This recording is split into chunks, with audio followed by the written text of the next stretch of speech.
Hey guys, and welcome back to the channel. Rafael Nadal versus Taylor Fritz for the ATP Tour Finals in Turin. The green group, we're going to get into it, and it's the second match of the green group. The first match for both these players, though, and it's going to be a very interesting one because Nadal's coming off a second round loss or first match loss even to Tommy Paul in Paris. For Taylor Fritz, we're going to go into his run as well of form as of late. Before we do that, though, we're going to look at a couple of things. Before we get into it, though, remember to the like button and do subscribe if you are new. Thank you to everyone that is supporting the channel. And do consider joining as well to become a member. Also, do leave a rating or review if you are watching or listening on a podcast platform. I do see you guys out there who are doing that, so thank you. Appreciate it. What we're going to do first is we're going to go into their previous meetings, then we're going to talk about their recent form, and then I'm going to talk about it from a tactical standpoint, and then ultimately give you guys my prediction for this matchup. Okay, let's get into it. Rafa Nadal and Taylor Fritz. So they played like a tie-break tennis exhibition event, which Nadal won, so we'll discard that because it doesn't count towards the head-to-head. It's an exhibition.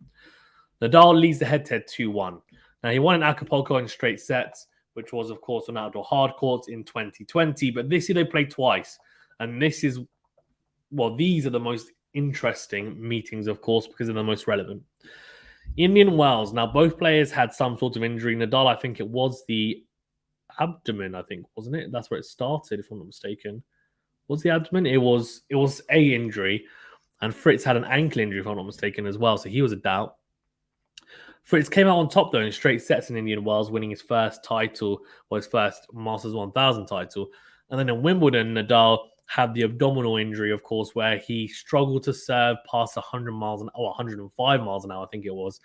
I was watching the match, the watch along for it, and Fritz had a lot of opportunities to win that match. And I wouldn't say he choked, but let's just say maybe could have applied himself better.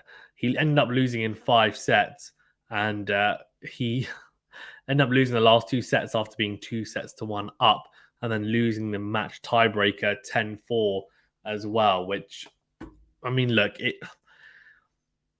not the best match that Taylor Fritz has played, and I think that really did hurt him after as well. Of course, Nadal ended up pulling out after in the semi-final, well, before the semi-final against Kyrgios, so Kyrgios ended up getting a walkover, making his first ever Grand Slam final. But yeah, I mean, Wimbledon, Indian Wells, we can put a little bit of emphasis on it, but not a huge amount. Just because in Indian Wells, both players were injured to some degree. Wimbledon, I mean, Nadal gets injured a little bit, but there's also pressure and nerves. And I don't necessarily think we're going to see either of those or either of these players feel nerves at the ATP finals. I just think they're going to go into, they've got nothing to lose. So they'll just go into it, enjoy it, try and play the best tennis on indoor hard courts where they know the conditions are going to be favorable in terms of serving, and they're going to have still conditions and have to worry about anything else. They can just focus on their tennis. So then let's look at both players' recent form. So for Fritz, he's had a very interesting run since, it's been a very interesting run since the US Open. He won Tokyo in very good fashion, being some good players on the way there. Vienna, though, he ended up losing the second round to Shapovalov. He had beaten him in Tokyo, I guess, so fine. You can say, 1-1 against Chapo. And then in Paris, though, he lost to Gilles Simon in the second round. Now, that was a bit of a shocking loss, honestly, but Simon being, from France, and he had the crowd behind him, it ended up being his last ever tournament as well. So he retired afterwards. He obviously had a lot to lose, or a lot to gain from winning that, trying to go on a little run. So very motivated for sure. And then for Nadal, well, it's been an interesting one because since the US Open, of course, he hasn't played due to being injured. Lost the TFO in 4 sets in the round of 16 match, if I'm not mistaken, wasn't it? Or was it quarterfinals? No, quarterfinals even, sorry. And then lost in the second round of Paris, although, he got a bye, so it's really his first match. in 3 sets after being a setup and then taking Tommy Paul to a tiebreaker, losing the tiebreaker, then losing the third set. So losing it quite convincingly. So he would have been disappointed not to get over that and not to win that second set tiebreaker, because if he had, of course, it would have been very different and he would have had a lot more preparation going into this. Match preparation, anyways. And I know, of course, he won the Australian Open without playing any tennis since the French Open. Any high-level tennis since the French Open. But then, of course, he played that 1 week before the Australian Open, the Melbourne Somerset, which was a 250. And again, he played, I think the final was Maxime Cressy, who's a good player. But, in a final, it's not a high caliber opponent. And he still went on to win it. But the difference here is he hasn't played any tennis. He's played one match, which isn't enough. And he would have been practicing in Turin, which I've seen. But his record at ATP finals isn't great in the sense that he's never won one. And his record at indoor hard courts overall is not bad, but he's never won a title in indoor hard courts. So it kind of says a lot about how Nadal's game translates onto indoor hard. It's his weakest surface, you could say. And there's a reason for that, because his optimum conditions are high bounce, slow court. It means that it just complements his high topspin game so well. And of course, we're talking about clay courts here. And of course, the outdoor conditions as well, the sun, the elements, he enjoys. And he plays very, very well in those conditions and adapts very well. With indoor hard courts, of course, indoors, so still conditions, it favors the big servers, the people that are able to hit their spots and get more free points from them. It also favors the big hitters as well from the back of the court. And favors anyone that enjoys lower bouncing, faster surfaces. So someone like Taylor Fritz actually will enjoy this surface, I think. And that's why it makes this match more interesting than it would if we're talking about a Roland Garros match, of course, or even someone like a Wimbledon, honestly, even though Wimbledon is even lower bouncing and you could say arguably quicker, although nowadays it's quite slow. So I would say these courts are probably going to be quicker. But still the elements, still the pressure as well. Grand Slam, ATP finals, there is pressure, but for Taylor Fritz, his first time, he's going to go out and probably just enjoy it with nothing to lose, because he won't be expected to win this, despite Nadal's record on indoor hard courts. So then what does this mean from a tactical standpoint? Like, what does this mean? Because we've seen this match a couple of times this year. I mean, what's going to transpire? Well, for Nadal, there's a few things, and we saw him tinkering with a return position against Tommy Paul where he was standing further up. Now, you could argue that it didn't work because he ended up losing the match, but up until the second set tiebreaker, it was working. Now, in saying that, Tommy Paul isn't I don't think he's a weak server, but he's also not a huge server either. He hit his spots quite nicely in Paris, and he hit a few aces. Nadal, though, stepped in, which he normally doesn't, almost onto the baseline for the first serve, which was very surprising because normally he'd be standing a good 3-4 meters behind the baseline. So the way that he adjusted his return position and managed to have success in that first set, of course, winning it, and then up until the second set tiebreaker was impressive. In saying that, though, Taylor Fritz's serve is a lot bigger and he can click it up to around 140 plus miles an hour. He doesn't necessarily hit his spots as well as someone like a Tommy Paul, honestly, or doesn't hit them better anyway. Maybe just as good. So I'm wondering whether Nadal is going to say, you serve too big, so I'm gonna concede trying to take the ball early like that, and say, okay, I'm happy to go back. And the reason why he might be happy to also stand further back is someone like Tommy Paul will try and serve and volley at times, and he'll come forward. Taylor Fritz is a power baseliner who is allergic to the net. He is. He genuinely is allergic to the net. If there's one thing that I would love Taylor Fritz to improve, to add to his game, it would be his net play and a willingness to come forward. He just hates coming to the net. He hates it. Genuinely, he does not enjoy coming forward. I mean, we can look at his most recent matches. Actually, are they good examples? I mean, I just don't think he's super comfortable with the net, honestly, and I wonder whether he's worked on it because actually, in fairness to him, in his most recent match, which he lost to Gilles Simon, he came to the net 29 times. And that's over 3 sets. That's still pretty solid, though. That's still a solid amount of times. Let's see, against David Frakina, how many times did he come to the net? That was his first round, 13. I mean, I wonder whether he came to that more against Simon because he's such a grinder that he felt he had to. But then he had success because he won, I think it was 20 out of 27 or however many points I said. And the net, which was that's quite a good percentage, to be fair, as well. Yeah, see, only 7 times he came to the net against Shapovalov. So that's more like what we expect from him. Now, if he is to play against Nadal, Nadal's going to sit back because he doesn't expect Fritz to come forward. If I'm Fritz, I'm coming forward. Not every single serve, but if he is nailing his first serve and he's feeling good on it, I'm not sure why, if he's able to nail the one out wide, why he can't come forward and try and finish off the point with a volley. Nadal might pass him. If the volley's not good enough, which I don't think Taylor Fritz is a natural volleyer, then yeah, he might lose a few points where Nadal is whipping the forehand past him and passes him with an incredible passing shot. Fine.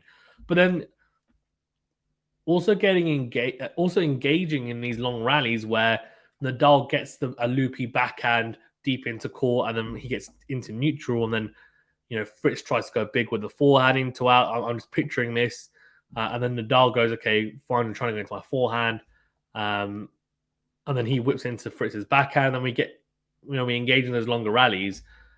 I think Fritz needs to take a risk at times, a calculated risk, and come forward and try and finish off those points and say, you know what, let's try. If it doesn't work, then fine, it doesn't work. Like, you can then go back and say, well, I'm just going to do what my tried and tested method and hope that it works and just try and go big with my serve, go big on my 1+ plays, and then win in those rallies and hope that either Nadal makes mistakes or I'm hitting big enough or well enough to actually, have success in these rallies. I don't know. I'm assuming anyway that that's what's going to happen. That Fritz is going to sit back on the baseline and he'll think, well, there's still conditions. I'm just going to rip my forehand and backhand from the back of the court and hope I'm hitting big enough that Nadal's not going to be able to hurt me. I think that would be a mistake, genuinely, because we saw that at Wimbledon and it didn't work. It didn't. Nadal, to be fair, had a very good forehand day, but a lot of it is also, and when we talk about forehand days, I think a lot does hinge upon how Nadal plays, because if his serve and his forehand isn't firing, then on an indoor hard court especially, it's a winnable match for Fritz. So, I mean, I hate to say it, but it is. And Nadal, I think, everyone has bad games. I mean, Djokovic will have a bad game now and then. Obviously he lost the whole rune last week or 2 weeks ago. It can happen. Even these goats can, have a dip in form or even a dip in form during a match and then end up losing it. But for Nadal, I think on clay, he can get away with it a lot. On even slow outdoor hard courts, he can get away with it a lot. Even on grass at times, maybe, but if he's playing against someone who's not as experienced on grass, he can potentially get away with it. But on indoor hard courts, I think the reason why he hasn't won titles is, yes, probably because it's towards the back end of the year. So normally he's injured or he is extremely fatigued from trying to battle through the year. So he's not in the best of form, fine. But I think the major point is the courts and the conditions don't really suit him as well. And what it means is that he has to play some of his best tennis to win matches. Otherwise, he is there for the taking. I mean, is that a bit hard? Maybe not there for the taking, but he is vulnerable, I think. So he's going to have to serve very, very well and hit his spots because Fritz is, in my opinion, quite a good returner. He is. And his backhand return is very solid as well. And he doesn't have a huge amount of weaknesses on return. I mean, he's not the most athletic, but he really does get the most out of his game. He does. And I've been quite impressed with his rise over the last few years because I don't think anyone really expected him to make the top 10. A lot of people thought he was a top 25 guy. But the fact that he's broken into the top 10 and some of the victories and some of the things he's improved on in his game have really, really impressed me. So Nadal's going to have to hit his spots, try and cut out the double faults. And he's going to have to be very, I think, imaginative on serve. I think it was during Roland Garros and even part of Wimbledon as well. What he utilized, I thought, really well was the flat serve out wide from the juice side. And in the past, he's had issues because he hasn't been able to just hit the flat one out wide. He's hit the more natural serve, which he's hit out wide, but it's arced into the opponent's forehand. So it's not been as potent as it could have been. However, this year, and to be fair, it's happened in the past as well, but especially this year, he's been able to hit that, and it's been very, very good. In Australia, of course, he hit it as well. That's a very good serve to hit against Fritz because his backhand, I feel, is more solid than his forehand. His forehand can be more hurtful, but his forehand's not as solid. I think forehand return as well, I don't think is as solid. If he can drag him out, then that's a good thing to do. I think Nadal also should try and come to the net. He's very good there. He's got great hands in the net. He transitions well.